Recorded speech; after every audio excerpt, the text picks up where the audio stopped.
Hola, bienvenidos a nuestra decimotercera clase, la clase del curso Cómo se organiza la información lingüística en oraciones, una introducción al estudio de la estructura informativa.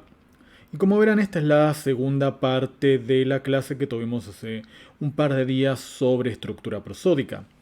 En esa clase vimos algunas nociones básicas, más bien empíricas, de esto que denominamos estructura prosódica. Hoy vamos a ver sus aspectos más teóricos, ¿ok? Vamos a intentar explicar varias de las cosas que dijimos en esa clase de hace 2 días. Um, Básicamente lo que dijimos es algo que se puede resumir, en pocas palabras, en términos de lo que tienen en la diapositiva justo ahora. Cuando tenemos un enunciado lingüístico, nosotros sabemos que lo podemos dividir en, esto es lo que sabemos a partir de, la sintaxis. Sabemos que lo podemos dividir en constituyentes mínimos, que a su vez pueden dividirse en otros constituyentes y a su vez pueden dividirse en otros constituyentes. Tenemos una estructura de constituyentes que es la estructura sintáctica. Ahora bien, parece ser que existe una estructura, si se quiere, paralela, una forma de organización paralela de nuestros enunciados lingüísticos que se da en términos de unidades prosódicas. Y eso es lo que denominamos estructura prosódica. Lo que vamos a estar intentando explorar hoy es, cómo se obtiene esta estructura prosódica, qué tipo de relación tiene con la estructura sintáctica, si la hay. Y cómo es que a partir de una determinada oración nosotros como hablantes formamos una cierta segmentación en unidades prosódicas. Cómo es que segmentamos la oración en unidades de tipo fonológico, si se quiere. Y es exactamente lo que vamos a estar haciendo hoy, es lo que les acabo de decir. Vamos a ver algunas teorías que explican esto del fraseo prosódico, cómo es que dividimos los enunciados lingüísticos en frases fonológicas, en frases entonativas, etcétera, etcétera, ¿ok? Lo que van a tener en común las teorías que vamos a ver hoy es que en todas ellas vamos a tener como punto de inicio la estructura sintáctica. Y esto parte de algo que vimos en la primera clase del curso, en asumir básicamente lo que en la tradición generativa se conoce como modelo T. La idea de que el núcleo del lenguaje es el componente sintáctico, el componente que permite combinar palabras y morfemas en general, para formar expresiones estructuradas más grandes. Y lo que hacemos a partir de esas estructuras que forman la sintaxis es enviarlas a otros dos sistemas cognitivos relacionados con la sintaxis, que son el sistema sensoriomotriz o la fonología y el sistema conceptual intencional o la semántica. Y lo que sucede en estos otros componentes es que esta estructura sintáctica abstracta que forma la sintaxis está sujeta a algunas operaciones que permiten que esa estructura sea utilizable en términos, digamos, comunicativos. O sea, en el componente sensoriomotriz, en la fonología, lo que vamos a hacer es tomar esa estructura sintáctica y aplicarle todas las operaciones necesarias como para que podamos pronunciar, para que podamos articular esa oración. Bien, y digo pronunciar en términos bastante generales. Lo que podemos hacer es exteriorizarla en términos, digamos, de secuencias, en términos acústicos, si se quiere, exteriorizarla a través de nuestras cuerdas vocales, de nuestro aparato fonador, o en otras lenguas lo que vamos a hacer es exteriorizarla a través de nuestras manos. Estoy hablando de lenguas de señas. Bien. Lo que va a pasar en el componente semántico, en el sistema conceptual intencional, es que a una determinada representación sintáctica le vamos a asignar una determinada interpretación. ¿Okay? Vamos a asignarle conceptos a esa estructura formada por elementos puramente lingüísticos. Y lo que vamos a entonces estar suponiendo es, asumiendo de manera muy general, es ese sistema. Tenemos una estructura sintáctica que forma la sintaxis, esa estructura es abstracta, la mandamos al componente fonológico y el componente fonológico, entre otras cosas, lo que va a hacer es asignarle un fraseo prosódico. De hecho, vamos a estar asumiendo que esto de la estructura prosódica es, si se quiere, una subparte de lo que sucede en el componente sensoriomotriz. Ahora bien, esto es algo que mencionamos la clase pasada también. La mayor parte de los modelos de cómo funciona la interfaz, la relación entre la sintaxis y la prosodia, asumen que hay una correspondencia parcial entre las representaciones sintáctica y prosódica. ¿Qué quiere decir esto? Que no hay una relación de 1 a 1 necesaria entre la sintaxis y la prosodia. O sea, la estructura sintáctica no es igual a la estructura prosódica, va a haber algunas diferencias. Y eso vamos a derivarlo a partir de asumir modelos de correspondencia parcial, modelos que dicen que vamos a traducir ciertos aspectos de la estructura sintáctica en estructura prosódica, pero no todos. O sea, eso va a generar que tengamos estructuras prosódicas que se parezcan de alguna manera a la representación sintáctica, que guarden cierta similitud o correspondencia, pero esa correspondencia no va a ser total. Vamos a ver, sin embargo, que hay algunos argumentos para asumir que el mapeo o la relación de interfaz entre la sintaxis y la prosodia es de correspondencia total. Básicamente el argumento que vamos a ver es con respecto a si las estructuras prosódicas admiten o no admiten tener representaciones recursivas, que es algo que en la clase pasada vimos de la mano de la strict layer hipótesis. Vimos que de acuerdo a la strict layer hipótesis no podíamos tener estructuras recursivas, estructuras prosódicas recursivas. Bueno, parece haber argumentos que llevan a pensar que sí se puede, y esto es algo que está bastante en discusión hoy en día, así que es algo interesante de introducir y que ustedes, si están interesados, exploren por su cuenta después. Bien, empecemos. Vamos a estar hablando de, entonces, al principio, de modelos de correspondencia parcial. Y hay un modelo bastante clásico de correspondencia parcial, básicamente que parte de una obra que básicamente inauguró los estudios de estructura prosódica, al menos en el marco generativo, que es un libro de Nespor y Fogel que todavía no está citado en la pantalla. Pero este es el modelo que se denomina relacional, o que gente que recopila básicamente la historia de cómo evolucionaron los modelos de interfaz sintaxis prosodia ahora denomina relacional. No es que en ese momento se presentara como un modelo relacional, porque básicamente no había otros modelos con los cuales contrastarlos para poner un nombre que los distinguiera, ¿no? Y en este modelo, el modelo relacional, básicamente lo que sucede es lo que tienen ahí en pantalla. El fraseo prosódico depende de la posición relativa de las frases con respecto a los núcleos léxicos. O sea, nosotros vamos a tener nuestra representación sintáctica, y lo que vamos a hacer para formar la estructura prosódica es fijarnos dónde están los núcleos léxicos, y a partir de los núcleos léxicos vamos a formar determinadas estructuras prosódicas. Ok, bien, esto ahí está citada en Nespor y Fogel.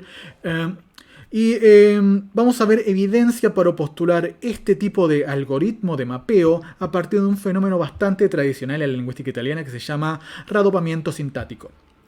Es básicamente el fenómeno que tienen en uno. Es un fenómeno en donde tenemos, bueno, geminación de una consonante que está al principio de palabra.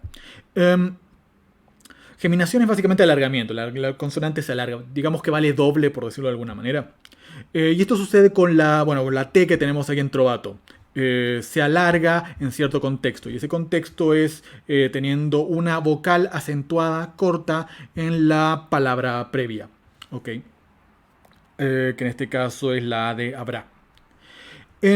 Y la intuición que vamos a explorar, la intuición que parece ser bastante cierta, es que la razón por la que se alarga esta consonante es porque porque la vocal acentuada que tenemos previamente es corta, es una sílaba corta, es una sílaba liviana que idealmente no debería aportar acento. Entonces lo que pasa es que la consonante siguiente se alarga para que una parte de esa consonante funcione como coda de la sílaba acentuada previamente. O sea, lo que está pasando acá es que tenemos, si se quiere, una sílaba alargada, rat, que toma parte de la T alargada de T, y luego tenemos Trovato con la otra parte de la T, ¿ok? Es como que la T se duplica para funcionar como coda de la sílaba anterior y como arranque de la sílaba siguiente. Bien, esa es la idea de lo que está ocurriendo, pero es un poco más complejo que esto porque es difícil predecir en qué contextos se da el radopamiento sintático. O sea, nosotros esperaríamos que esto suceda siempre que tenemos una vocal acentuada a final de palabra, una vocal acentuada de sílaba corta, y luego tenemos una consonante. Esperemos que suceda siempre, ¿no? El punto es que no sucede siempre, y tenemos algunos ejemplos acá que muestran que, bueno, no sucede siempre. Por ejemplo, en el ejemplo de 2A, ¿por qué Carlos no ha llegado, básicamente? Notan que perché, no hablo italiano, así que voy a destruir el idioma pronunciando estos ejemplos. Notarán que perché acá tenemos una sílaba acentuada, y tenemos que la primera consonante de Carlos está alargada y tenemos radopamiento sintáctico. Lo que no sucede en 2b, donde aparentemente tenemos el mismo contexto en términos fonológicos, o sea, las palabras son las mismas. Y en este caso no se da redopamiento sintático. Básicamente esta oración se traduciría como algo así como: ese es un porqué que Carlos sabe. O sea, ¿por qué en este caso no está funcionando como una suerte de conjunción como en la primera, sino que está funcionando más bien como un nombre que es sinónimo de razón? O sea, porque esa es la razón, esa es una razón que Carlos sabe, eso es un porqué que Carlos sabe, ¿ok? O sea, que hay una diferencia en términos de cuál es la categoría de ese elemento. Y luego, miren la oración de 2c. He visto 3 colibríes muy oscuros, donde tenemos redopamiento sintáctico entre el auxiliar y el verbo, tenemos redopamiento sintáctico entre el cardinal y el nombre, pero no tenemos redopamiento sintáctico entre el nombre colibrí y el adjetivo molto, perdón. No es un adjetivo, es una expresión de grado. No tenemos redopamiento en este contexto. Bien. Miremos 2D. Café frío. Caldo es frío, no sé. Donde tenemos redopamiento sintáctico. ¿Es frío o caliente? No importa. Café caldo, tenemos redopamiento sintáctico. Continuemos. Como verán, no es tan fácil explicar esto, especialmente el par que tenemos en 2A y 2B, porque se da redopamiento sintáctico de forma sistemática en 2A, pero no en 2B. ¿Y por qué no se da redopamiento sintático en este ejemplo entre el nombre colibrí y la expresión de grado molto? Siendo que el contexto parece favorecer, parece requerir redopamiento sintático. Bueno, la explicación que dan Nespor y Vogel es a partir de segmentar las expresiones, las oraciones, en frases fonológicas. Lo que van a decir es que nosotros vamos a tener una operación de redopamiento sintático que se va a dar únicamente entre elementos que estén dentro de la misma frase fonológica. O sea que si tenemos dos elementos que parezcan requerir redopamiento sintático, pero están en frases fonológicas distintas, el proceso no se va a poder aplicar. O sea que, en este caso, por ejemplo, tendremos que decir que Carlo y Perqué no están en la misma frase fonológica, pero sí están en la misma frase fonológica en este caso, y que, por ejemplo, en 2C o y visto sí están en la misma frase fonológica, mientras que colibrí y molto no están en la misma frase fonológica. La regla básicamente es la que tenemos en 3. ¿Está bien? La idea es, si tenemos una consonante, llamémosla C1, esa consonante va a adquirir la propiedad de ser más larga, o sea, se va a alargar, se va a geminar. En un contexto, eso es lo que implica la barrita, en un contexto tal en el que tengamos una frase fonológica fi que contenga una palabra prosódica omega que termine en vocal corta acentuada y junto a ella haya una palabra prosódica omega tal que ésta empieza con la consonante sobre la que vamos a aplicar el proceso de geminación. O sea, este es el contexto sobre el que vamos a aplicar redopamiento sintático. Y bueno, como verán, el contexto implica que las dos palabras tienen que estar dentro de la misma frase fonológica fi. Esto implica que necesitamos un algoritmo o un mecanismo que nos permita predecir qué constituyentes forman frases fonológicas y qué constituyentes no forman frases fonológicas. Porque en principio no sabemos cuáles son las frases fonológicas de las oraciones de 2. O sea, necesitamos un mecanismo que nos diga qué constituyentes van a formar parte de la misma frase fonológica y qué constituyentes no. Y justamente van a proponer un algoritmo de este tipo. Básicamente el algoritmo que proponen es el que está en 4, que está adaptado al español y traducido por su servidor. Lo que dice es que el dominio de formación de frases fonológicas phi consiste de un núcleo léxico X, donde X puede ser un verbo, un nombre, un adjetivo, y de todo el material de su lado no recursivo hasta el próximo núcleo léxico fuera de la proyección máxima de X. Esto suena complicado, pero en realidad es muy simple. La idea es, nosotros tomamos un núcleo léxico, que puede ser un verbo, un nombre, un adjetivo, y vamos a formar una frase fonológica tomando en consideración esto, el núcleo léxico. O sea, vamos a formar frases fonológicas dependiendo de donde tengamos las palabras léxicas. Y vamos a formar la frase fonológica contando todo el material, o sea, todos los constituyentes que aparezcan de su lado no recursivo. La idea del lado no recursivo va a lo siguiente. Si nosotros tenemos una lengua de núcleo inicial, el lado recursivo de esa lengua va a ser el lado derecho. ¿Por qué? Porque del lado izquierdo vamos a tener el núcleo es un elemento simple, y del lado derecho vamos a tener un sintagma, que es un constituyente que contiene más cosas, que crucialmente puede contener otros núcleos y otros constituyentes, otras frases. O sea, el lado recursivo de una lengua de núcleo inicial, como el español, va a ser el lado derecho. El lado no recursivo va a ser el lado izquierdo. Si tenemos una lengua de núcleo final, como puede ser el japonés, el lado recursivo de esta lengua va a ser el lado izquierdo, porque los núcleos aparecen a la derecha y las frases que van a poder contener otros núcleos van a aparecer a la izquierda. Y el lado no recursivo de estas lenguas va a ser el lado derecho.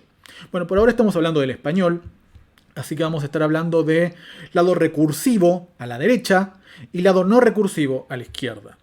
O sea que por ahora la regla dice que la frase fonológica va a consistir del núcleo léxico y del material que aparezca a la izquierda del núcleo léxico.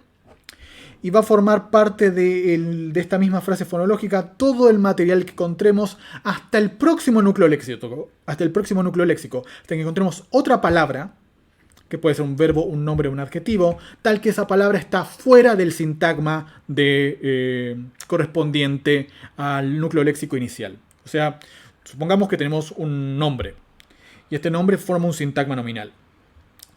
Este sintagma nominal va a corresponderse con una frase fonológica fi, va a formar parte de esa frase fonológica todos los constituyentes que tengamos a la izquierda del núcleo nominal, hasta que nos encontremos con un verbo, un nombre o un adjetivo que está fuera de ese sintagma nominal. ¿Ok? Esa es la idea, no es tan difícil. De acuerdo con esta regla, si nosotros volvemos a la oración de atrás de los colibríes, tenemos la siguiente segmentación en frases fonológicas. Por ejemplo, verbo, visto. Este es un núcleo léxico. Y nosotros tenemos que empezar a formar un núcleo léxico a partir de visto y de los constituyentes que aparezcan a su izquierda que no sean núcleos léxicos. Y lo que tenemos a continuación es un auxiliar, básicamente el equivalente del verbo haber. Entonces estos dos elementos van a formar una frase fonológica, fi. Vayamos al siguiente núcleo léxico, que es el nombre colibrí. El nombre colibrí proyecta un sintagma nominal que contiene también al cuantificador, el cardinal 3. Y estos dos elementos van a formar parte de la misma frase fonológica, porque esto vamos a considerar que es un elemento funcional, o sea, es una especie de artículo determinativo con respecto al nombre colibrí. Y todo esto va a formar parte de la misma frase fonológica fi. Ningún otro elemento más a la izquierda de 3 va a formar parte de la frase fonológica fi, porque luego tenemos un verbo, visto, que es una clase léxica y está fuera del sintagma nominal que forma colibrí. Así que visto va a formar su propia frase fonológica. Y luego tenemos molto scuri, que bueno, ya vamos a ir a caso de molto scuri, porque como verán, acá tenemos una especie de problema a partir de la definición de 4, porque scuri es un adjetivo. Bueno, en realidad sí funciona, porque molto es un cuantificador de grado, es una expresión de grado. Disculpen, no dije nada, esto sí funciona. Me está confundiendo con ejemplos que vienen después. Entonces tenemos oscuro, que es un adjetivo que encabeza un sintagma adjetival, y asumimos que la expresión molto, muy, forma parte de este sintagma adjetival. Es una expresión funcional que, digamos, gradúa el grado de oscuridad en este caso. Eso es un elemento funcional con respecto al adjetivo, y por tanto va a formar parte del sintagma adjetival scuri, va a formar parte también de la proyección, el sintagma fonológico, la frase fonológica que encabeza scuri. Crucialmente, vamos a tener rodopamiento sintáctico entre elementos que están dentro de la misma frase fonológica, entre o y visto, entre tre y colibrí, pero no podemos tener rodopamiento sintáctico entre colibrí y molto. ¿Por qué no podemos tener rodopamiento sintáctico entre estos dos constituyentes? Porque de acuerdo al algoritmo que tenemos en 4, estos constituyentes forman parte de distintas frases fonológicas y por tanto no pueden entrar en relación de rodopamiento sintáctico. Bien, esa es básicamente la idea. Veamos otros Estos son los ejemplos que decía recién que pueden ser problemáticos. Tenemos reagrupamiento sintáctico en contextos en los cuales tenemos dos núcleos léxicos que proyectan sus propios sintagmas. Por ejemplo, café, caldo, que no me acuerdo si era frío o caliente, pero café más adjetivo. Acá tenemos un sintagma adjetival, acá tenemos un sintagma nominal. Crucialmente, este sintagma adjetival va a proyectar una frase fonológica phi, que va a ser caldo más los elementos dentro de este sintagma adjetival que aparezcan a su izquierda. Café está fuera del sintagma adjetival, así que café no forma parte de la misma frase fonológica phi que caldo. Café va a ser otra frase fonológica correspondiente al sintagma nominal café. Y como no tenemos otros elementos a su izquierda, toda la frase fonológica va a ser solamente café. O sea, acá tenemos dos frases fonológicas, fa café y caldo por separado. Lo mismo va a pasar con, ok, caldo es caliente porque Fredo es frío. Lo mismo va a pasar entre té y Fredo. Ok, té es un nombre, Fredo es un adjetivo, y por tanto esperamos que haya un sintagma nominal y un sintagma adjetival, y cada uno tenga su propia frase fonológica. Eso es lo que esperaríamos a partir del algoritmo que vimos antes en 4. Y luego después tenemos caribú nani, un caribú pequeño, donde también tenemos lo mismo. Caribú nombre, nani pequeño, adjetivo, y esperaríamos que cada uno de estos tenga su propia frase fonológica, phi. ¿Ok? Pero esto no sucede, y para explicar esto, Nespor y Vogel proponen que hay una operación adicional de reestructuración de dominios phi. O sea, hay una operación que básicamente es la que tenemos en 7, que dice un phi no ramificante, que es el primer complemento del lado recursivo de x, puede sumarse al phi que contiene a x.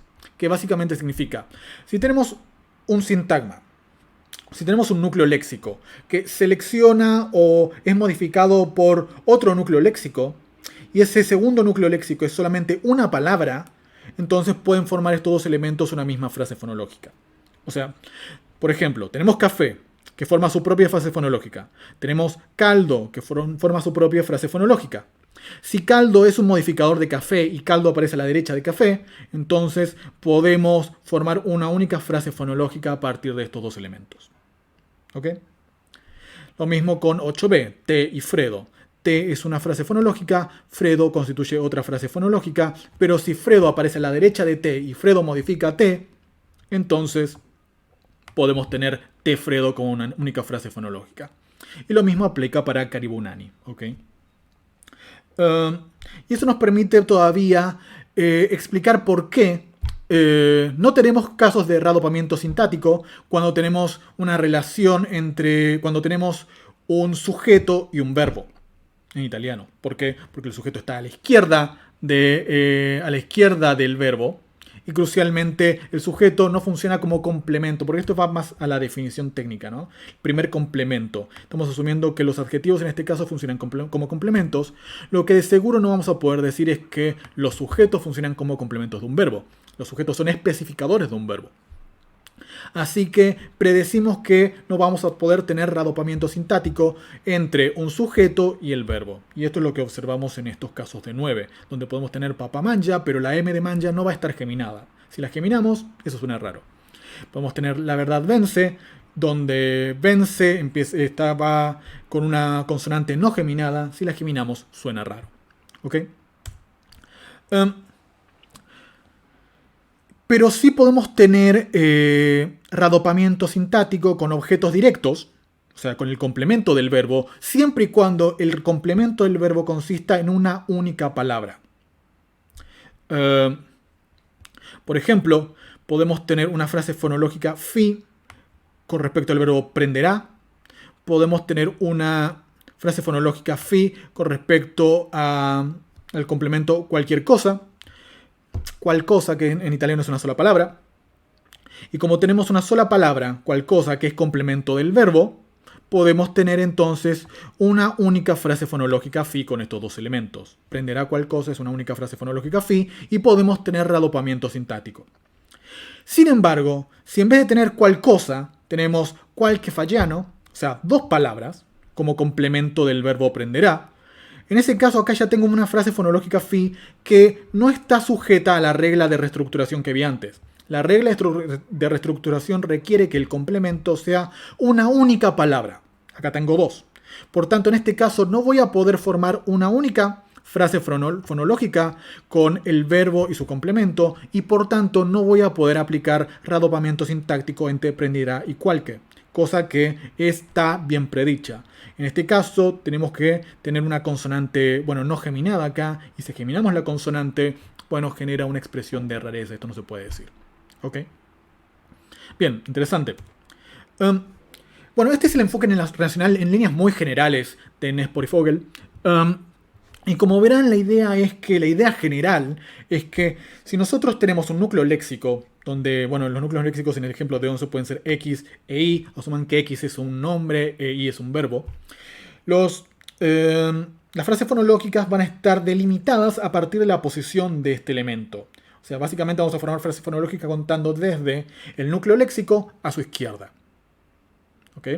Y opcionalmente podemos incorporar también las cosas que estén a su derecha, si estas cosas que aparecen a la derecha son complementos del núcleo léxico y son palabras, no frases. Bien, ese es el enfoque relacional, que nosotros vamos a contrastar con otros modelos que surgieron posteriormente, que vamos a subsumir en un título bastante burdo de modelos basados en bordes o en márgenes. Y en estos, la idea es todavía que tenemos una correspondencia parcial entre la prosodia y la sintaxis, pero la correspondencia no está dada por el núcleo léxico en sí mismo. O sea, no es que el núcleo léxico me va a determinar dónde está el margen derecho de mi frase fonológica, sino que el margen derecho de la frase sintáctica va a corresponder con el margen derecho de mi frase fonológica. O sea que yo puedo tener una frase XP, habíamos dicho que X era un nombre, por ejemplo. O sea, supongamos que tenemos un sintagma nominal. Entonces, el margen derecho de este sintagma nominal va a ser el que corresponda con el margen derecho de una frase fonológica phi. Y si tenemos una sintagma verbal, en este caso IP, o IP, lo que vamos a tener es que el margen derecho de todo este sintagma, no el núcleo, sino todo el margen derecho de todo el sintagma, va a ser que coincida con el margen derecho de la frase fonológica phi. ¿Ok? Y acá tenemos una relación parcial entre la representación sintáctica, la de la línea de arriba, y la representación prosódica, que es la línea de abajo. Noten que la correspondencia es parcial porque solamente corresponde a la parte derecha de los sintagmas. Y este enfoque Chen lo defiende a partir de datos de una lengua del sur de China que se llama Xiamen, pero no sé si lo estoy pronunciando bien, así que por eso digo vamos a llamar. Veamos los datos del Xiamen. Básicamente estoy simplificando mucho los patrones de Chen, porque Chen primero tiene que demostrar que las cosas que él dice acá que son frases fonológicas son frases fonológicas. Y él lo hace demostrándolo a partir de fenómenos de Sandy, a partir de fenómenos morfofonológicos que están sujetos a restricciones de, bueno, tener que estar dentro de la misma frase fonológica, de forma similar al readopamiento sintáctico.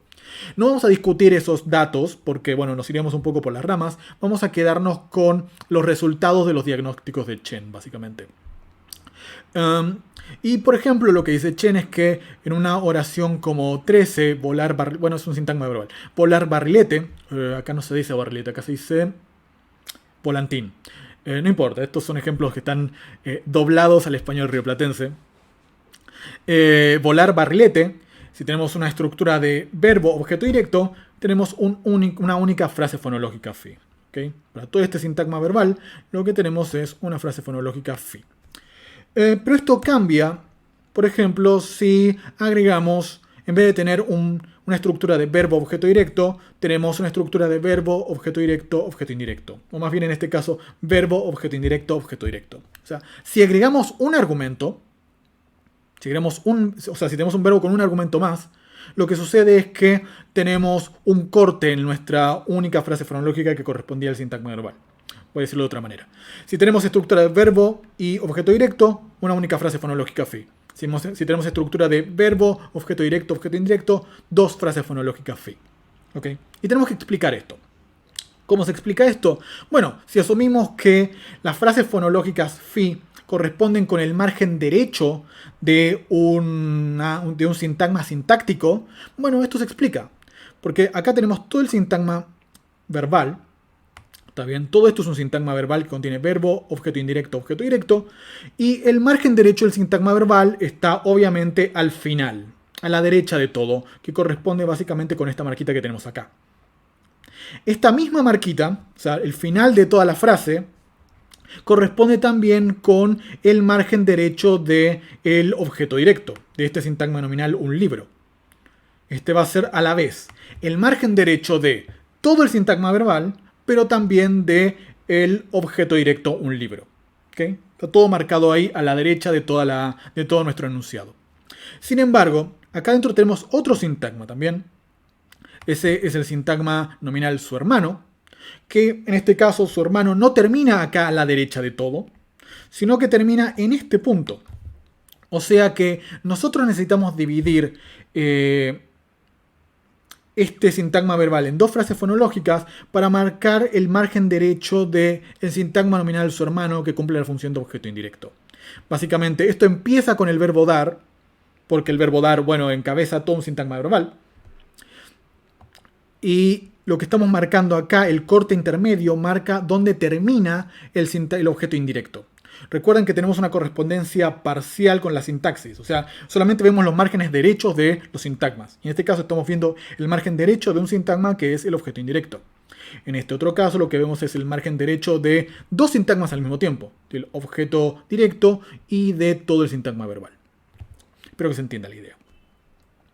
Bien, vayamos a ver algunos casos que permiten distinguir entre la teoría de Nespor y Fogel y la teoría de Chen. En este caso esto también lo puede derivar de alguna manera de la teoría de Nespor y Fogel, porque podríamos decir que, bueno, acá tenemos dar forma una frase fonológica phi con su hermano, porque de alguna manera su hermano forma una única palabra. Estoy tratando de improvisar una explicación en términos de Nespor y Fogel. Podríamos decir que su hermano forma una única palabra prosódica, o sea que a pesar de que son dos palabras léxicas, podría ser que, bueno, no son dos palabras léxicas, porque esto es un elemento de tipo determinativo. Digamos que esto forma una única palabra prosódica y que, bueno, tenemos una operación de reestructuración que me permite formar una única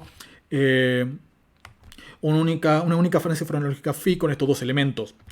Y podríamos explicarlo en términos de Nespor y Fogel, todavía el ejemplo de 14. Veamos ejemplos que no podemos derivar a partir de Nespor y Fogel y que sí podemos derivar postulando márgenes derechos. El ejemplo crucial es el de 15. ¿Okay? Esto básicamente significa algo así como la anciana no cree que el loro pueda hablar. Oraciones bastante coloridas. Bien. La idea acá entonces es que tenemos tres frases fonológicas. Tenemos uno con el sujeto, que es básicamente anciana o vieja mujer. Tenemos otra frase fonológica que es básicamente el sintagma, que es básicamente, sí, digamos que el predicado de la oración subordinada. Esto es que el loro pueda hablar. Esta frase fonológica que tenemos acá corresponde básicamente a pueda hablar. Y lo que es raro es que tenemos esta frase fonológica del medio que involucra tanto al verbo de la oración principal, creer, como al sujeto de la oración subordinada, el loro. Básicamente lo que tenemos es esto. ¿Okay? Tenemos el sujeto, tenemos la negación, el verbo, y luego tenemos el objeto directo de este verbo que es creer. Este verbo de acá es creer. Y toda una oración que funciona como su objeto directo. Y lo que está pasando que es curioso es que el sujeto de la oración subordinada forma una frase fonológica con el verbo de la oración matriz. Esto no lo podemos explicar en términos de Nespor y Fogel, porque Nespor y Fogel nos dicen que nosotros podemos formar una frase fonológica phi con cosas que están a la derecha del verbo si esas cosas funcionan como el complemento del verbo. O sea, por ejemplo, si son el objeto directo del verbo. En este caso, el objeto directo del verbo es toda la oración, el loro puede hablar. O sea que, en términos de Nespor y Fogel, no podemos derivar esta segmentación prosódica. No podemos derivar que esto sea un constituyente prosódico. Pero sí lo podemos derivar asumiendo que lo que marcamos en Siamen son los márgenes derechos de todos los sintagmas sintácticos, o sea que lo que vemos como separación entre frases fonológicas son los márgenes derechos de los sintagmas en la sintaxis. Porque de acuerdo con eso, acá tengo un sintagma nominal, y ese sintagma nominal termina acá en mujer, que es exactamente lo que tengo acá. Marcamos el margen derecho del sujeto, del sintagma nominal vieja mujer, lo marcamos.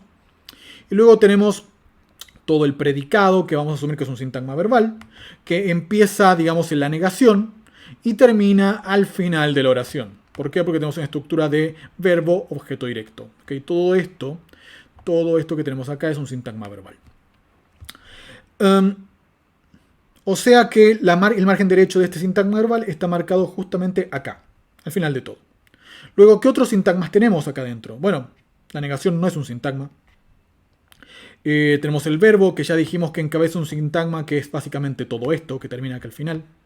Y luego tenemos el sujeto de la subordinada, loro. Ese sujeto es un sintagma nominal. ¿Dónde está el loro? Acá está el loro. Y lo que tenemos que marcar es su margen derecho, porque es un sintagma nominal. Y es justamente lo que hacemos en este punto. Marcamos el margen derecho del sintagma nominal loro. Y luego tenemos solamente el margen derecho de toda la oración, que corresponde también al sintagma derecho del sintagma verbal. Y corresponde también al margen derecho del sintagma verbal subordinado. Bien. Notarán que ponemos que la razón para poner los digamos, márgenes izquierdos de nuestras frases fonológicas es simplemente a partir de, bueno, de dónde pusimos el margen derecho de la frase fonológica previa. O sea que introducimos márgenes izquierdos solamente para mostrar a dónde va la frase fonológica phi. Pero crucialmente lo que haría la gramática es marcar márgenes derechos y únicamente. O sea, nosotros estamos poniendo esto acá solamente para marcar que antes de él bien se acabó una frase fonológica distinta. Bien, repasen esto, creo que el ejemplo es muy claro, muy ilustrativo, y es muy claro ver cómo esto únicamente lo podemos derivar considerando el margen derecho de los sintagmas nominales, particularmente de este sintagma nominal que funciona como sujeto en este ejemplo. Bien, los modelos basados en margen... No, antes tengo una diapositiva previa que es esta. Bueno, esto se deriva a partir de la regla de 17, básicamente, que es una versión simplificada de lo que realmente postula Chen, que es cada vez que tengamos un sintagma XP, X siendo cualquier categoría léxica, lo que vamos a marcar es el margen derecho de esa categoría, de ese sintagma XP, ¿ok? Lo crucial es que esta propuesta de Chen inspiró varias propuestas posteriores y de hecho de alguna manera sobrevive al día de hoy. Por ejemplo, se postuló que existe un parámetro para explicar, que permite predecir que hay lenguas que marcan el margen derecho de los sintagmas y lenguas que marcan el margen izquierdo de los sintagmas a la hora de formar frases fonológicas. O sea, hay lenguas que restringen sus frases fonológicas marcando el margen derecho de los sintagmas, mientras que hay lenguas que distinguen frases fonológicas a partir de marcar el margen izquierdo de los sintagmas. Y esto guardaría una cierta correlación, que no es perfecta, es simplemente una correlación, entre el orden de palabras. Básicamente se esperaría a nivel muy general que las lenguas de núcleo inicial pongan el margen derecho de la frase fonológica justamente a la derecha. Voy a decirlo de otra manera. Que nosotros tenemos un sintagma en una lengua de núcleo inicial y que marcamos la frase fonológica de ese sintagma marcando el margen derecho, tomando en cuenta el margen derecho. Si tenemos una lengua de núcleo final, nosotros tenemos un sintagma de una lengua de núcleo final, lo que hacemos es marcar la frase fonológica correspondiente a partir de tomar en cuenta el margen izquierdo de ese sintagma. Esas van a ser lenguas como el ewe. El punto es que esta correlación no es perfecta, es simplemente una tendencia. Y eso es algo que la definición de Nespor y Vogel no puede capturar. Recordarán que la definición de Nespor y Vogel también nos decía que nosotros formamos frases dependiendo de si tomamos una lengua. Básicamente lo que hacíamos era formar frases contando cosas hacia el lado no recursivo. Que eso básicamente se define a partir de si tenemos una lengua de núcleo inicial y núcleo final. Y esa regla nos permitía formar frases y nos permitía de alguna manera derivar esta tendencia, pero de una manera muy estricta. Postular un parámetro distinto para la formación de frases phi, un parámetro que funciona de forma separada al parámetro de núcleo que nos permite predecir cuál es el orden de palabras en una lengua, nos permite de alguna manera explicar cuándo hay excepciones a esta correlación. Que las hay, o que el mandarín de Shanghái aparentemente se comporta como una lengua de núcleo inicial, pero sin embargo marca los márgenes a la izquierda de sus sintagmas. Y eso es algo que el modelo Nez-Purifoyle no podía capturar porque ponen la idea de, bueno, la idea de núcleo inicial o final en la propia definición de cómo se forman las frases phi. En este caso lo que estamos haciendo es separar el parámetro que permite formar frases phi del parámetro de núcleo. Y al tener una separación podemos capturar de manera más transparente las excepciones a esto, a esta correlación. Bien, continuemos. Bien, de acuerdo con Trukenbrod 99, un artículo bastante influyente, la idea de delimitar las frases fonológicas en sus márgenes no es lo suficiente para explicar el mapeo entre sintaxis y prosodia. O sea, no es solo en los límites es en lo que nos tenemos que fijar, sino que hay otras propiedades o hay otras relaciones entre sintagmas sintácticos, frases sintácticas y frases prosódicas. Y él propone una condición que, como tienen acá en el título, es RAP-XP, que ahora voy a motivar empíricamente. Miremos los datos del pápago que vamos a ver en este y los demás ejemplos que tenemos en 20 por ahora. En esta lengua, en pápago, tenemos una serie de propiedades que se aplican. La primera es que las frases fonológicas phi manifiestan un descenso en el tono en el margen derecho. ¿Okay? Acá vamos a marcar tonos altos con una H, tonos bajos con una L, ¿okay? High, low. La segunda propiedad es que las vocales con acento léxico, o sea, las vocales de palabras acentuadas, se marcan las vocales con acento, sí, las vocales acentuadas en palabras léxicas se marcan con tonos altos. O sea, todas esas van a tener una H abajo. Y al igual que las vocales que aparecen entre acentos en el dominio de un mismo phi. O sea, vamos a marcar con H's las vocales acentuadas y también las vocales que estén entre vocales acentuadas dentro de un mismo phi. O sea, si tengo una vocal acentuada y otra vocal acentuada en el mismo phi, todas las vocales que estén entre medio de esas dos también van a ser H. ¿Ok? Y esto se observa, por ejemplo, en 20, donde tenemos una vocal acentuada acá, en vaquial. Y tenemos que esa es una vocal alta. Y después las otras vocales son bajas. Y bueno, la L esta también es del margen derecho de la frase fonológica phi. Si vamos a la otra frase fonológica phi, tenemos esta I que está acentuada acá, que lleva una H. Tenemos una E acentuada acá, que lleva una H. Y las dos vocales en medio, I y O, llevan también H, tienen tonos altos. Y la frase fonológica termina en un tono bajo L. ¿Ok? Eso es básicamente lo que describe las propiedades que son relevantes para estos ejemplos en esta lengua. ¿Ok? Y noten que acá la primera palabra léxica, vaquial, vaquero, marca en su margen derecho una frase fonológica. O sea, a la derecha de este sintagma nominal vaquial tenemos una frase fonológica. O sea que esta lengua marca en su margen derecho los sintagmas sintácticos, las frases sintácticas. En esta lengua también tenemos un proceso de extraposición. Observen que acá tenemos el vaquero marcó el becerro, donde el vaquero ocupa la posición inicial.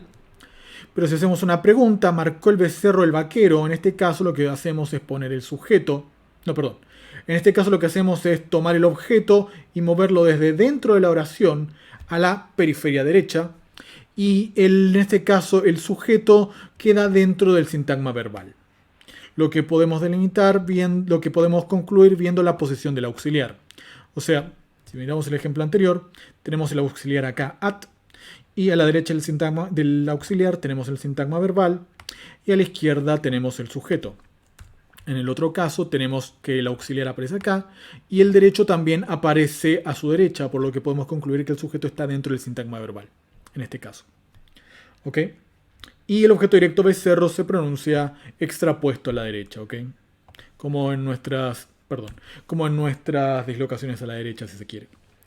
Y lo que sucede en este caso es que también se repiten las mismas propiedades fonológicas que habíamos visto antes.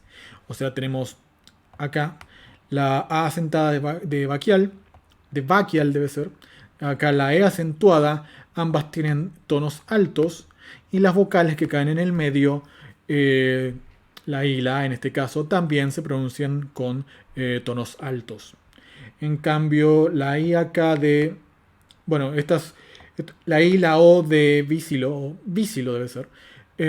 Que en el caso anterior las teníamos como altas, en este caso aparecen como bajas, porque bueno, no están ensanguchadas entre dos vocales acentuadas. ¿Ok? Ahora bien, estos patrones que vemos hasta acá presentan un problema para las teorías de marcar el límite a la derecha. Y es que, por alguna razón extraña, no estamos marcando los bordes derechos ni de vísilo en 20, ni de vaquial en 21. O sea, si vísilo es un sintagma determinante o sintagma nominal, llámelo como quieran, deberíamos marcar una frase fonológica phi a la derecha de este constituyente. Y eso no está sucediendo porque vemos que los acentos, porque vemos que las vocales de la palabra vísilo se comportan como si la vocal acentuada I en este caso y la vocal acentuada E en este caso forman parte de la misma frase fonológica. O sea, dijimos que si tenemos vocales ensanguchadas entre dos vocales acentuadas dentro de la misma frase fonológica, esas vocales van a ser altas. Y esto es lo que se está cumpliendo acá. O sea que todo esto tiene que formar parte de la misma frase fonológica. Todo esto que estoy marcando acá. Y lo mismo vemos en el ejemplo de 21. Acá vemos que tenemos un nominal, vaquial, vaquero, que debería marcar un margen derecho acá. Ok, pero no lo está marcando. Aparentemente estamos marcando toda una frase fonológica, toda esta frase fonológica junta, para que, bueno, las vocales de vaquial se pronuncien con estos tonos altos. Y tenemos evidencia también de que esta es una lengua en donde se marcan los márgenes derechos, porque en este ejemplo de acá, vaquial sí marca su margen derecho. O sea, la pregunta es, ¿por qué si un nominal que marca sus márgenes derechos típicamente, como acá vaquial, aparece dentro del sintagma verbal, ¿por qué en ese contexto no necesitamos marcar el margen derecho? Más bien, no podemos marcar el margen derecho. Y eso es algo que tenemos que explicar. Hay una suerte de explicación que se propuso en el 87. Hall y Selkirk proponen una explicación y básicamente la explicación es una estipulación, no es realmente una explicación. Básicamente lo que dicen es que a veces es opcional, o sea que hay un parámetro que dice que un nominal que está seleccionado por un verbo a veces marca el tono de frontera y a veces no. Que no es una muy buena explicación, es simplemente, bueno, esto de alguna manera se explica, ¿ok? No es ofrecer una explicación, es simplemente decir, bueno, esto, qué sé yo, no importa. Vamos a tratar de proponer una explicación. Más bien, Trukenbrod ofrece una explicación. Y esa explicación es justamente este principio del que les estaba hablando, RAP-XP, que es una condición que en vez de postular una correspondencia en los límites de las frases sintácticas y las frases prosódicas, lo que establece es que cuando nosotros tenemos una frase sintáctica, cuando tenemos un XP, tiene que haber una frase fonológica phi que contenga a nuestro XP. O sea, tiene que estar nuestra frase sintáctica envuelta, wrapped, en una frase fonológica. ¿Okay? Tiene que estar como empaquetada dentro de una frase, tiene que estar bien contenida dentro de una frase fonológica. Y este principio va a interactuar con las otras reglas que son de marcar el margen derecho de los sintagmas. Para explicar esto tengo que introducir las ideas básicas de algo que se denomina Optimality Theory. No lo voy a explicar en detalle, simplemente como para que entiendan los ejemplos. Optimality Theory es una teoría de cómo funciona la gramática universal. Básicamente la idea es que hay una cantidad de principios sobre cómo funcionan las lenguas que son universales e invariables. O sea, hay propiedades que tienen que satisfacer todas las oraciones de todas las lenguas. Pero lo que va a estar en variación es cuáles son más importantes que otros. O sea, algunos principios van a ser más importantes que otros en unas lenguas y otros principios van a ser más importantes que otros en otras lenguas. Y la idea va a ser que en algunas lenguas vamos a tener que respetar ciertos principios, pero violar otros. Y en otras lenguas vamos a violar esos otros principios, pero vamos a respetar unos principios que en otras lenguas se violan, pero vamos a violar principios que en la otra se respetan. ¿Está bien? ¿Se entiende? O sea, por ejemplo, vamos a tener una lengua que va a tener dos principios, A y B, y en esta lengua vamos a tener siempre que se respete el principio A, pero se viola el principio B. O sea, el principio A es mucho más importante que el principio B. Vamos a tener otras lenguas en las cuales el principio B va a ser más importante. En esas lenguas se va a respetar el principio B, pero se va a violar el principio A. Crucialmente, en todas las lenguas, el principio A y el principio B está activo. O sea, hay que respetarlo si se puede. Pero si no se puede, porque de alguna manera es contradictorio con otros principios que se aplican también en la lengua, bueno, el principio más importante es el que va a determinar cómo se van a realizar las oraciones de esa lengua. ¿Ok? Y acá vamos a tener dos principios por ahora. El principio RAP-XP, que nosotros tomamos un sintagma y ese sintagma tiene que estar bien envuelto dentro de una frase fonológica. Y luego tenemos la otra condición de que nosotros marcamos el margen derecho de todos los sintagmas. Vamos a ver que esto en algunos casos va a generar una suerte de contradicción. Y lo que vamos a ver es que en esta lengua, en Papago, la condición de 22, la condición RAP-XP, es más importante que la condición de alinear el margen derecho de los sintagmas con el margen derecho de la frase fonológica FI. O sea, a veces vamos a tener que respetar este principio a costa de violar este otro principio. ¿Ok? Y eso es lo que nos va a explicar la formación de frases fonológicas que teníamos antes. Veamos cómo funciona esto. Este es el ejemplo de 20 nuevamente, donde vaquial, vaquero, marca su frase fonológica FI a la derecha, pero que vísilo, dentro del sintagma verbal, no marca frase fonológica a la derecha. O sea, tenemos una sola frase fonológica FI para todo el sintagma verbal. ¿Ok? Eso es lo que queremos explicar. Entonces lo que se hace en Optimality Theory es que se arman estas tablas que tenemos acá, se llaman tableaux en francés, creo que francés, donde básicamente lo que hacemos es analizar cuál es el input de nuestras operaciones. O sea, esta es la representación subyacente sobre la que estamos trabajando. Estos son los principios que se están aplicando sobre esta representación subyacente, y estas son las formas potenciales que tenemos en A y B y C, las formas potenciales en las cuales se puede realizar, se puede pronunciar nuestra estructura sintáctica subyacente.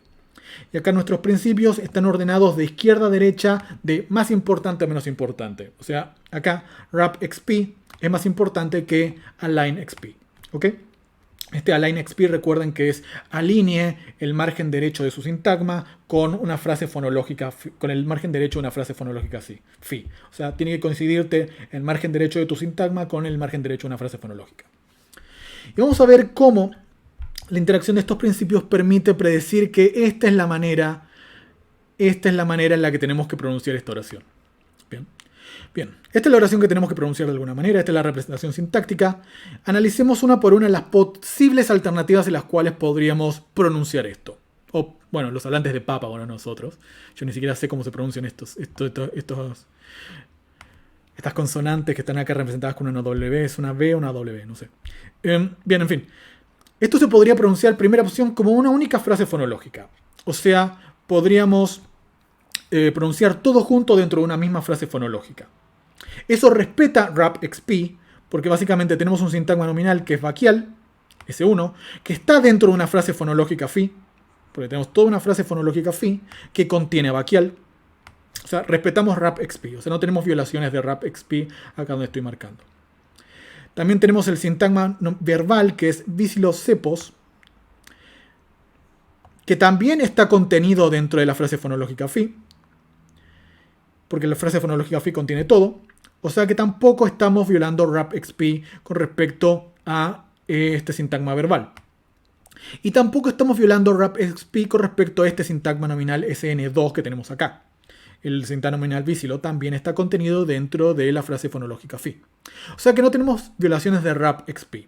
Lo que sí tenemos son violaciones de Align-XP. ¿Por qué? Porque no estamos marcando ni el margen derecho de vaquial ni el margen derecho de vísilo.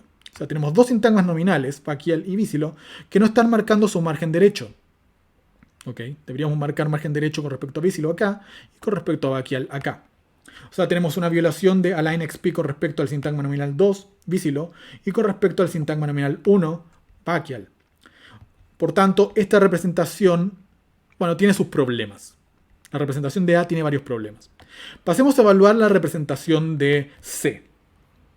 La representación de C separa vaquial, vísilo y cepos en 3 frases fonológicas. Crucialmente, vaquial, este sintagma nominal, tiene su propia frase fonológica phi a la derecha. Este sintagma nominal vísilo tiene su frase fonológica phi a la derecha. Y todo el sintagma verbal vísilo cepos tiene un límite en su frase fonológica, tiene un límite a la derecha del sintagma verbal. O sea, todo esto es un sintagma verbal y tenemos una frase fonológica phi marcada a la derecha de todo el sintagma verbal. O sea, en este caso no tenemos violaciones de align XP. Respetamos align XP tanto para el sintagma nominal 1, como para el sintagma nominal 2, como para el sintagma verbal. Pero en este caso lo que estamos violando es wrap XP. Porque en este caso el sintagma verbal vísilo cepos no está contenido en una única frase fonológica. Vísilo cepos está básicamente repartido entre 2 frases fonológicas distintas. Y esto es un problema porque wrap XP es nuestra condición más importante. Es la condición que no queremos violar en este caso. O sea que esta tercera representación, esta tercera posibilidad de cómo podemos pronunciar esta oración tiene, bueno, también un problema. Dijimos que la primera forma tenía 2 problemas, digamos no tan importantes. Esta representación de C tiene un solo problema que es muy importante, violar wrap XP. Y luego tenemos esta opción, la opción B, que es una opción, digamos, intermedia. En este caso estamos marcando el margen derecho de vaquial. O sea, tenemos un sintagma nominal vaquial y estamos marcando su margen derecho. Y eso respeta align XP. Después tenemos el sintagma verbal. Y con respecto a este sintagma verbal estamos marcando su margen derecho phi. Eso respeta align XP. Y también estamos poniendo todo el sintagma verbal vísilo cepos dentro de una misma frase fonológica phi. O sea que estamos respetando wrap XP. Crucialmente, esta representación de B, a diferencia de la de A, viola align XP solamente una vez, solamente con respecto al sintagma nominal 2. Y esta representación, la de B, a su vez, respeta la condición de wrap XP. No tenemos violaciones de wrap XP en esta representación. Por tanto, de las 3 representaciones posibles, de las 3 formas posibles en que podemos pronunciar esta representación sintáctica subyacente, nos vamos a quedar con la de B, que es la que viola menos cosas. Y esa es la razón por la cual se pronuncia en Papago esta oración de la manera en que se pronuncia como lo tenemos en 20. ¿Ok? O sea, a partir de wrap XP, de la interacción de wrap XP y de align XP, podemos explicar cómo es que se pronuncian estas oraciones en Papago. ¿Ok? Es un poco truculento agarrarle la mano a cómo funciona, digamos, cómo funcionan los tableaux, pero bueno, es bastante intuitivo de alguna manera. La idea es simplemente que, dadas ciertas condiciones que se aplican sobre el Papago, esta es la mejor manera de pronunciar esto. La de B, digo. Recién marqué C también. La de B es la mejor manera de pronunciar esto. Tenemos varios otros ejemplos apoyando wrap XP. Vamos con los ejemplos. Bueno, no son los mismos ejemplos, pero... Un momento, sí es el mismo ejemplo del siamen que habíamos visto antes. Dar su hermano un libro, y acá habíamos visto que lo que hacíamos era marcar el margen derecho de esta frase fonológica. Tenemos este sintagma nominal, su hermano, en este caso, y marcábamos su margen derecho. Y luego teníamos otro sintagma nominal que también marcamos el margen derecho, que también correspondía al margen derecho de todo el sintagma verbal. Y lo que podemos decir con respecto a esta lengua, con respecto al siamen, es que en este caso violamos wrap XP a costa de respetar align XP. En esta otra lengua, align XP es más importante que wrap XP. ¿Okay? La condición de queremos que coincidan los márgenes derechos de un sintagma con los márgenes derechos de una frase fonológica es más importante que la condición de contener las frases fonológicas dentro de las sintagmas dentro de una frase fonológica. O sea que en este caso lo que vamos a hacer es pronunciar esta oración violando wrap XP. Básicamente lo que hacemos es separar el sintagma verbal en 2 partes. O sea, el sintagma verbal no está contenido en ninguna frase fonológica. Lo que hacemos es separarlo en 2 partes para respetar align XP. ¿Ok? Bien. Tienen también la diapositiva. No me voy a detener tanto con este ejemplo porque es Bueno, es relativamente simple, quiero que también lo miren ustedes un poco por su cuenta, pero noten que en este caso lo que estamos haciendo es violar rapxp y respetar alignxp. O sea, básicamente es una lengua cuyas condiciones están ordenadas al revés que en el Papago. ¿Ok? Y así es como se explica la variación dentro de este marco, dentro de Optimality Theory. Vamos con otra lengua, con una lengua bantú en este caso. En esta lengua en bantú, por ejemplo, los constituyentes que preceden al sintagma verbal manifiestan un tono de frontera a su derecha. En este caso, por ejemplo, tenemos un nombre, perrito, que es el sujeto del verbo, que forma también un sintagma verbal, que es murió. Acá el perrito murió, tenemos perrito que forma una frase fonológica, murió forma otra frase fonológica. En cambio, los constituyentes postverbales, en este caso el complemento, el objeto directo del verbo, sí va a formar una misma frase fonológica con respecto al verbo. O sea, acá tenemos el sintagma verbal y tenemos que tanto el verbo como su objeto directo forman una sola frase fonológica phi. O sea, separamos el sujeto del objeto directo con una frase fonológica, pero tanto objeto directo como verbo forman parte de la misma frase fonológica. ¿Ok? O sea, formamos una única frase fonológica con el sintagma verbal. Ahora, hay una cosa bastante curiosa. Golpeó casa con piedra. Bien, si tenemos un sintagma verbal que tiene, por ejemplo, un instrumental, acá tenemos golpeó casa con piedra, en este caso también formamos una única frase fonológica, ¿ok? Una única frase fonológica correspondiente al sintagma verbal. El caso curioso, todavía no viene el caso curioso. Bien, lo que estamos viendo con ejemplos como el de 26 es que en esta lengua rapxp es una condición más importante que alignxp. ¿Ok? Lo que está sucediendo acá es que nosotros tenemos golpeó casa con piedra y tenemos casa. Este sintagma nominal no está marcando su margen derecho. ¿Ok? Estamos poniendo todo dentro de una única frase fonológica phi. Lo que prueba que marcar el margen derecho de este nominal casa no es tan importante como poner todo el sintagma verbal dentro de la misma frase fonológica.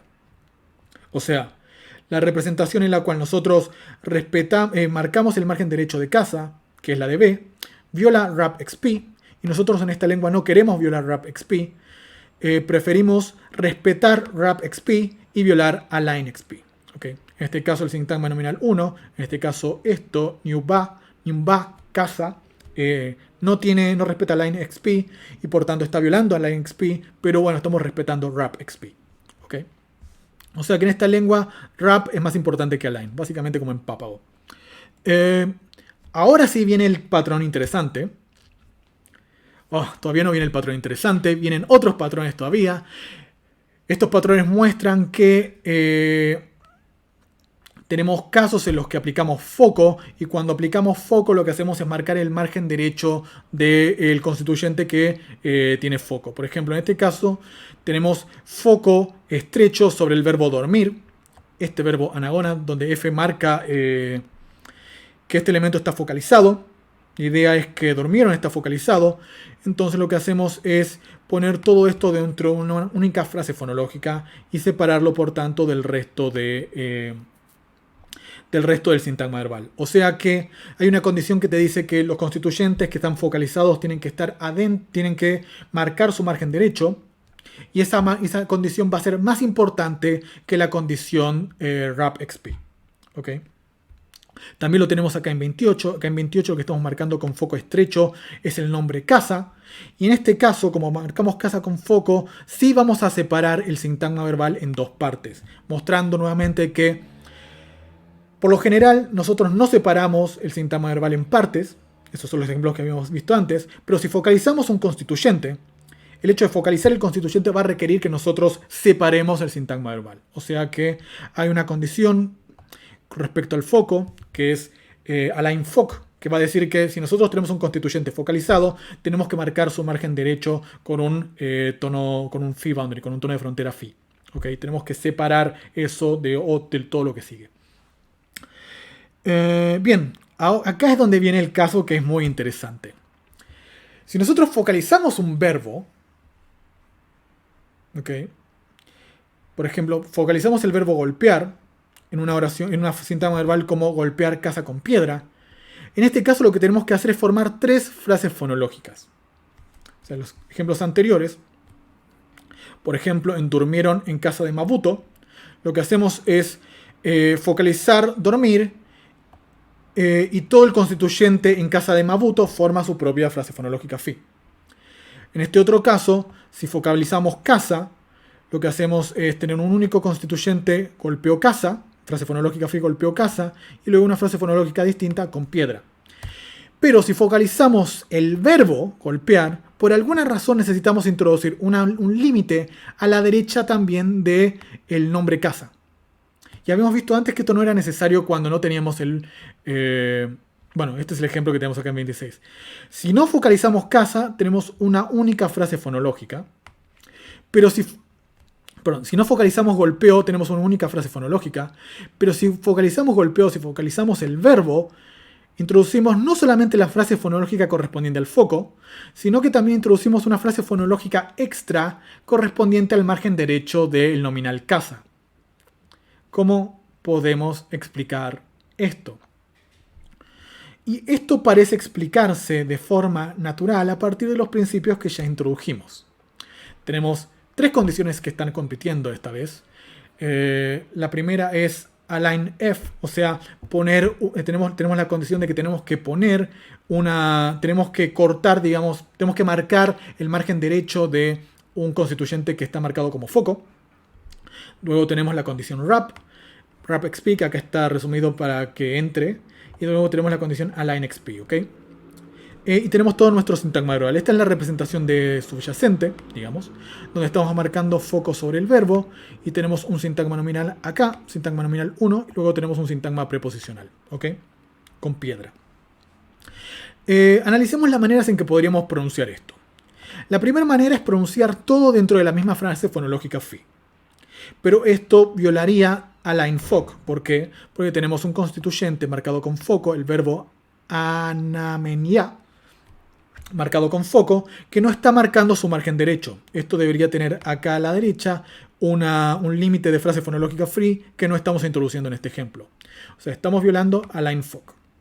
Pero también estamos violando align XP con respecto a este nombre de acá. Esto es un sintagma nominal que debería introducir una marquita acá a la derecha, ¿ok? Mostrando que acá tenemos un sintagma nominal que está terminando justo en este punto. Lo único que estamos respetando en este caso es la condición wrap. ¿Por qué? Porque todos los sintagmas, tanto el sintagma verbal, que es todo el enunciado que tenemos, tanto eso como el nominal, como el sintagma preposicional, están todos contenidos dentro de un fi. Está todo envuelto dentro de un fi. La segunda forma de pronunciar esto es la que tenemos en B. En B lo que estamos haciendo es sí respetar respetar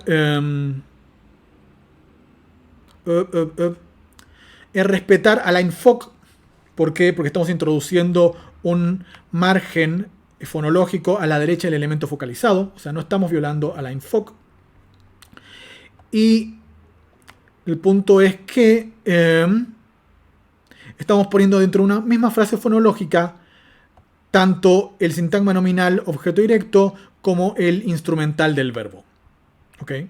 Esto es, recuerden que esto es golpear la ventana, era con una piedra, no, golpear la casa con una piedra. Y acá estamos poniendo dentro de la misma frase fonológica casa y con piedra. Y esto viola wrap XP. ¿Por qué? Porque no tenemos todo nuestro sintagma verbal, que es todo esto, dentro de una misma frase fonológica.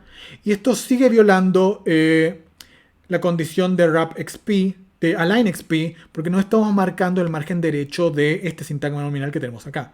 No tenemos ninguna fronterita acá mostrándonos que esto es un sintagma nominal. Luego tenemos la tercera opción, en la cual introducimos un margen acá para mostrar que eso es el foco. Introducimos un margen acá para mostrar que esto es un sintagma nominal. Y bueno, y después nos queda esta otra frase fonológica. Y crucialmente, en esta representación estamos respetando align XP con respecto a todos los sintagmas. O sea, tenemos todo el sintagma verbal que tiene una margen, está marcando su fin, digamos, su límite derecho con esta frase con este límite de frase fonológica phi a la derecha. Tenemos este sintagma nominal, que está marcando también su margen derecho con este límite de frase fonológica phi.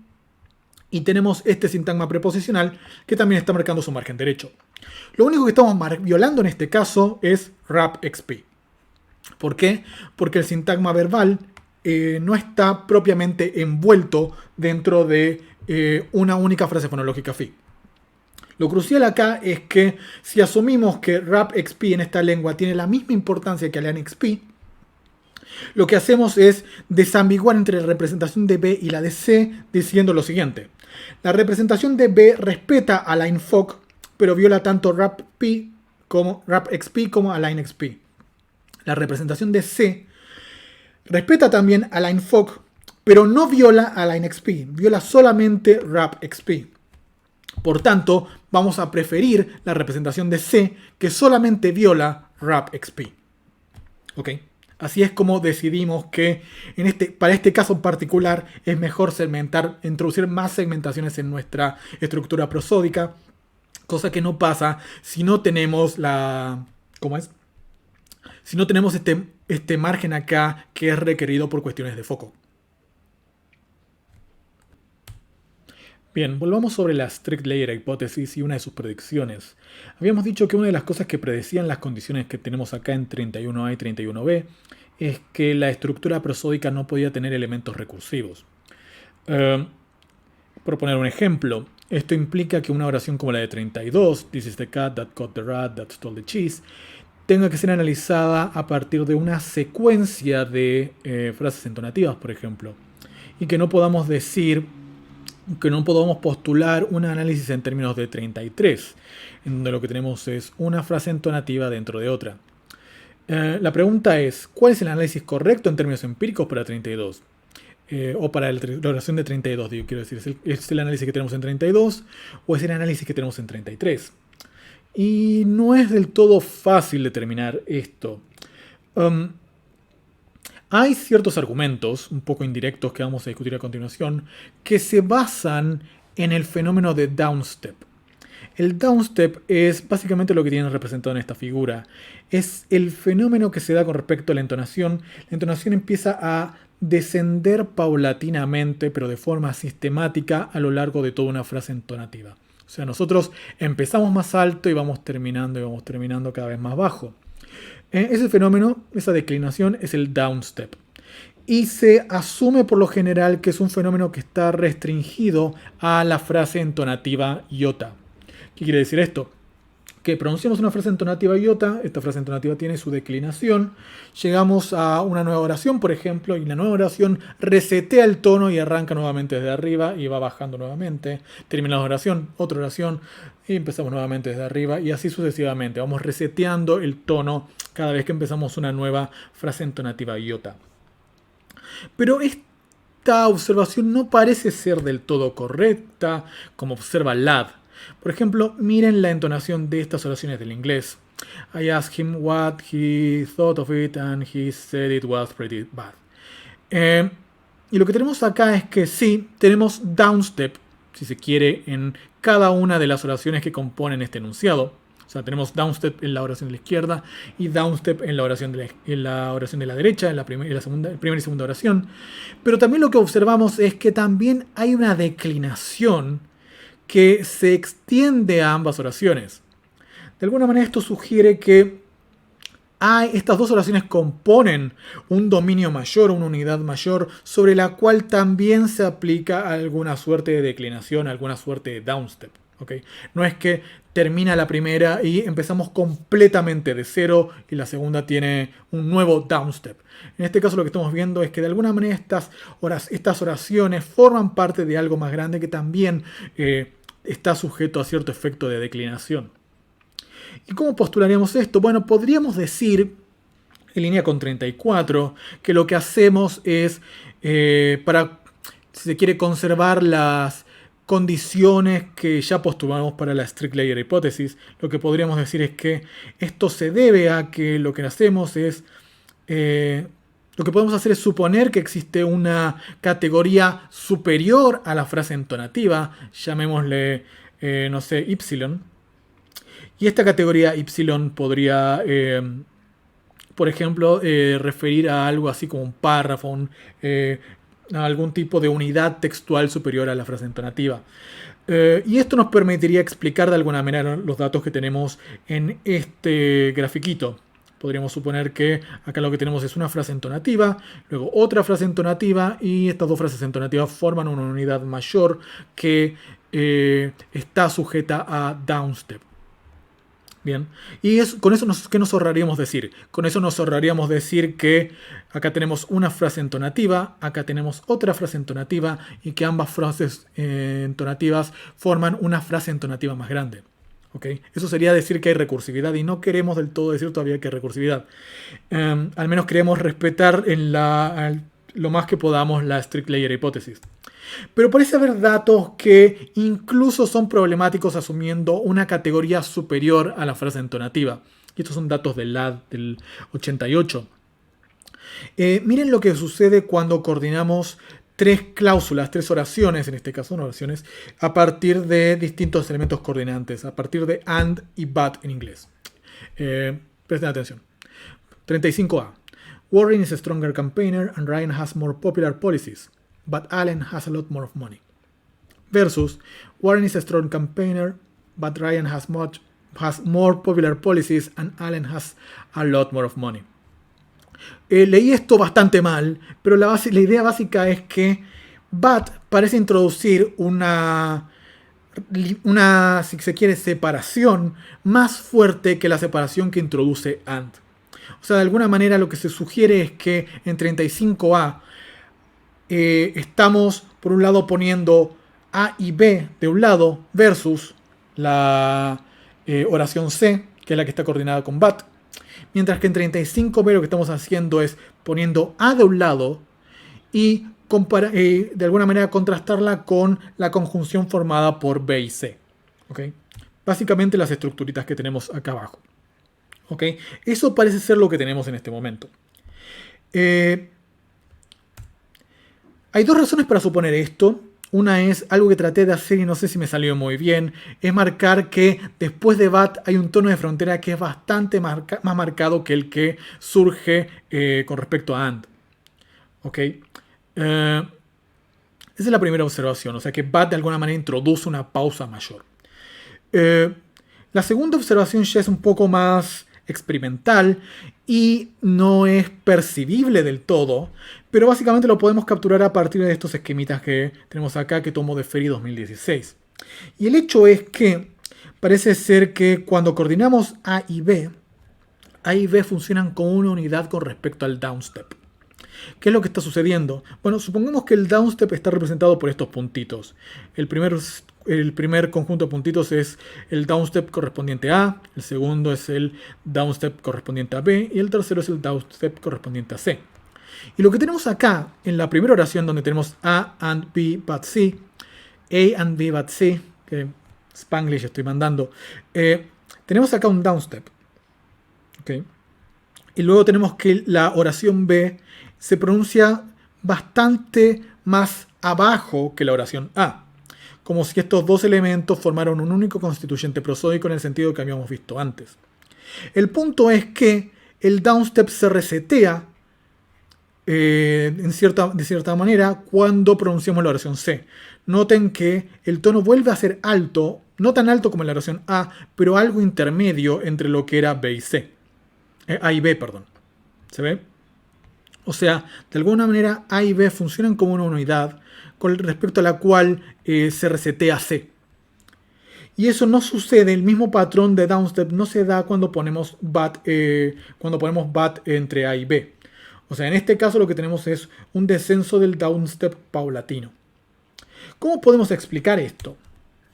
Bueno, esto parece apoyar la idea de que tenemos dos estructuras distintas en estas dos oraciones y que estas estructuras distintas se forman a partir de constituyentes prosódicos distintos. El problema es cuál es exactamente la estructura prosódica que podemos postular y cómo esa estructura prosódica se explica a partir de la strict layer hipótesis. Veamos las opciones que tenemos. La primera opción que tenemos es la opción de 37A, de decir que A y B son frases entonativas, que forman una frase entonativa más grande que se coordina con la frase entonativa de C. Y eso forma una unidad mayor que es la unidad mayor y que habíamos visto antes. Eso es una opción posible, pero esto no respeta la strict layer hipótesis, porque tenemos un iota que contiene otros iotas. O sea, hay recursividad. O sea, esa no es la opción que deberíamos tomar de análisis si queremos respetar la strict layer hipótesis.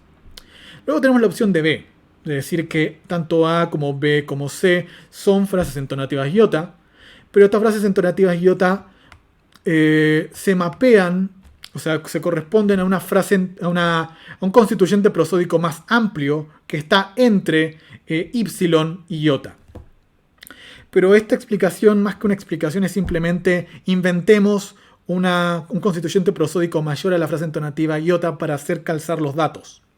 O sea, no es tampoco lo que queremos decir. Querríamos explicar esto a partir de suponer iota y nada más.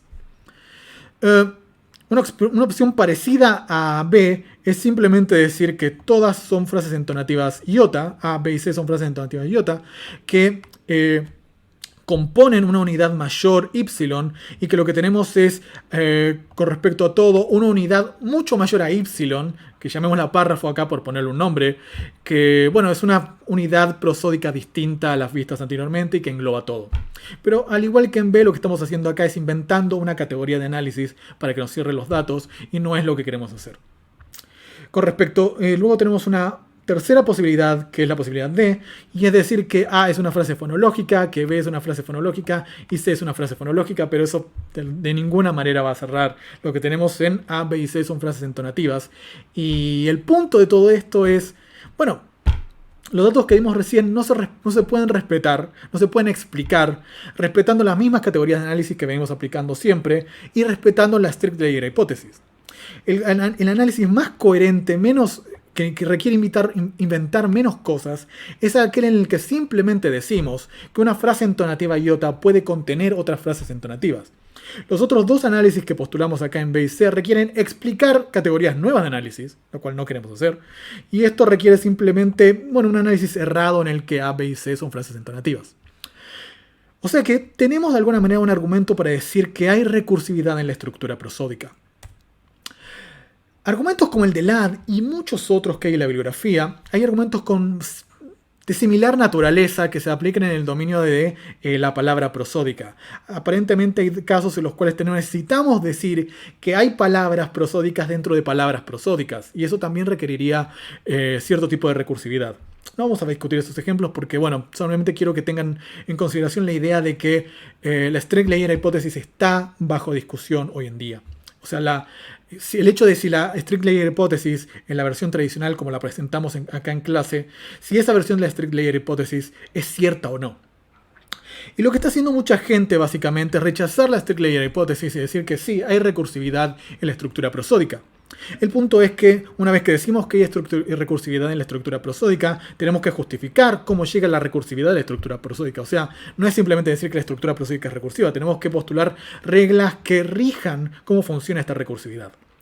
Y la manera más fácil de decir que hay recursividad en la estructura prosódica sin tener que inventar cosas nuevas es decir que, la sintaxis es recursiva.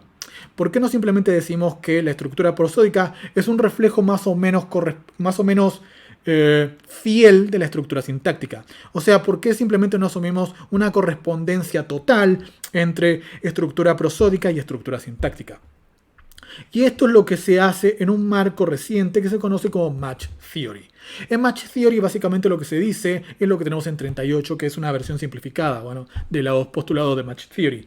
Pero en Match Theory básicamente se dice que vamos a tener un constituyente prosódico iota, una frase entonativa, y esa frase entonativa va a calzar básicamente con la cláusula de las oraciones. Va a ser básicamente la cláusula.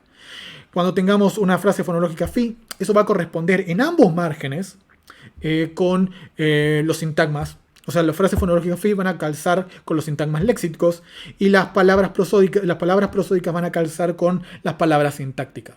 O sea que tenemos una recorrespondencia de 1 a 1. No ya una correspondencia de solo uno de los márgenes, sino de ambos márgenes. La correspondencia va a ser total.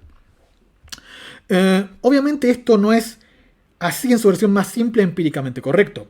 Estas condiciones tienen que combinarse con otras condiciones de buena formación prosódica, que bueno, como las que ya vimos antes, como por ejemplo la del foco. Y de hecho, estas condiciones también van a ser violables en el sentido de la teoría de la optimidad. O sea, si bien tenemos una condición que me dice todas las frases entonativas tienen que calzar con alguna, tu frase entonativa tiene que calzar con alguna cláusula, esta oración puede ser violable. ¿Ok? Si esta violación es necesaria para que otra condición que está más arriba en el ranking de condiciones sea respetada. Bueno, el punto es que esta teoría, o más bien la oposición entre adoptar una teoría basada en match theory y adoptar una teoría, una descripción de la estructura prosódica basada en las condiciones de Align más Rapp, esta oposición entre estas dos teorías está en discusión hoy en día y es una cuestión bastante candente, si se quiere, en temas de prosodia. Y es algo bastante interesante que ustedes pueden explorar si quieren a partir de la bibliografía que está citada en esta clase. Bien, eso es todo por hoy. Voy a leer simplemente las cosas que vimos y voy a cerrar. En primer lugar, discutimos la base empírica de varias teorías de la interfaz sintaxis-prosodia basadas en correspondencia parcial. Vimos el modelo relacional, vimos algunas nociones de los modelos basados en bordes y vimos el principio RAP-XP. ¿Okay? Vimos también que existen fenómenos que sugieren una relación más directa entre las estructuras sintáctica y prosódica. Básicamente vimos unos fenómenos de downstep que sugieren que hay recursividad y que esa recursividad se podría explicar fácilmente suponiendo que hay una relación directa entre estructura sintáctica y estructura prosódica. Y eso nos permitió presentar de manera muy escueta, muy resumida, los principios de Match Theory. Bien, quedó bastante larga la clase de todas maneras, a pesar de haberla dividido en dos partes. Voy a cortar ahora. Nos vemos la próxima semana.